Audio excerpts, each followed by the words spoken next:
বড় দামি একটা মাস, কবরের আযাব বন্ধ, জাহান্নামের দরজাগুলো বন্ধ।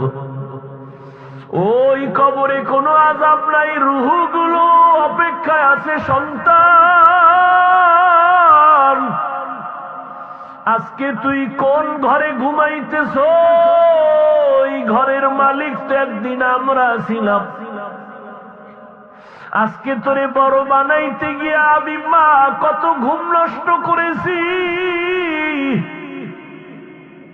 না খাইয়া বাবা তোমারে আমারে খানা খাওয়াইতে এত কষ্ট করে বড় বানাইছেন।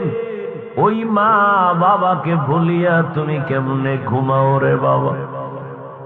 ওই মা বাবার জন্য তৈরি হও, কবরে সওয়াব পৌঁছানোর কি ব্যবস্থা করবা। রমজান আসছে, এই রমজান এত বরকতের মাস, তাকওয়া অর্জনের মাস।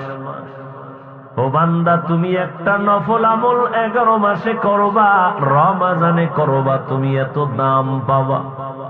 একটা নফল অন্য মাসে করো, রমজানে করবা, ফরজের সমান সওয়াব হয়ে যাবে। অন্য মাসে একটা ফরজ আমল করবা, রমজানে করলে 70টা ফরজের সওয়াব জমা হয়ে যাবে। আমার মায়ার নবী দুর্বল, অন্য নবীর উম্মতের হায়াত অনেক বেশি, তারা বেশি নেক আমল করেছেন। আমার হায়াত কম, আমার উম্মতের হায়াত কম, এত নেক কোথায় পাবে? আল্লাহ বলেন, ও নবী জানেন না আমি আপনার কত বড় আশিক? সব নবী আমার বন্ধু, আপনিও আমার বন্ধু, তবে ব্যবধান হলো সব নবী রাসূল আমি আল্লাহর আশিক, আর আমি আল্লাহ নিজে হলাম আপনার আশিক।